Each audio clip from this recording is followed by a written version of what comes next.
Good morning students. आज हम द्वितीय एवं तृतीय संक्रमण श्रेणी के तत्वों के गुणों की प्रथम संक्रमण श्रेणी के तत्वों के गुणों से तुलना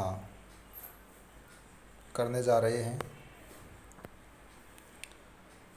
सामान्यतः एक वर्ग में ऊपर से नीचे जाते हैं तो तत्वों के गुणों में नियमित परिवर्तन आते हैं। एक तत्व अपने से हल्के समवर्गीय तत्व से जितना भिन्न होता है, लगभग उतनी ही उसकी भिन्नता बाहरी तत्व से पाई जाती है। लेकिन संक्रमण धातुओं के गुणों में इस प्रकार का नियमित परिवर्तन नहीं पाया जाता।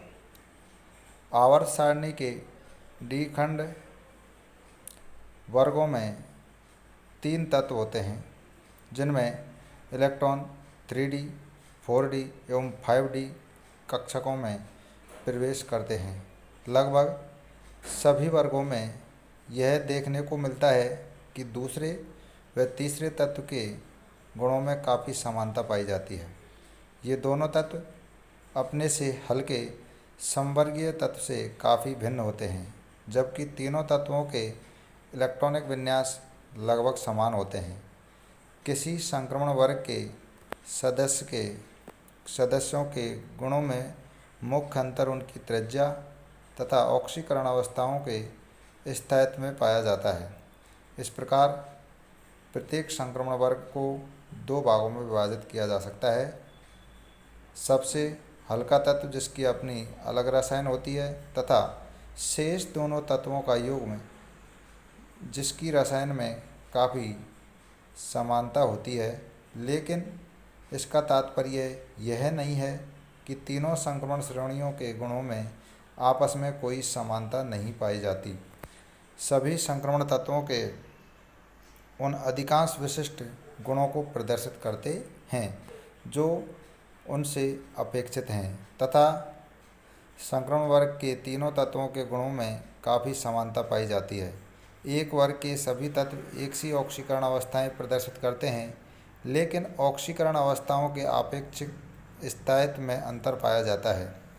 इसी प्रकार सभी तत्व रंगीन यौगिक बनाते हैं, लेकिन आयनों के रंग में अंतर पाया जाता है। सभी तत्वों के उपसह संयोजक यौगिक ज्ञात हैं, लेकिन उनकी प्रकृति, स्थायित्व तथा चुंबकीय गुण भिन्न भिन्न होते हैं। आगे इस अध्याय में हम द्वितीय एवं तृतीय संक्रमण श्रेणी के गुणों का प्रथम संक्रमण श्रेणी के साथ तुलनात्मक अध्ययन करेंगे, जिसमें सर्वप्रथम हम जो है आयनिक त्रिज्या का तुलनात्मक अध्ययन करते हैं। तो देखते हैं, द्वितीय संक्रमण श्रेणी के समस्त तत्वों की परमाणुक तथा आयनिक त्रिज्याओं के मान प्रथम संक्रमण श्रेणी की तुलना में अधिक होते हैं।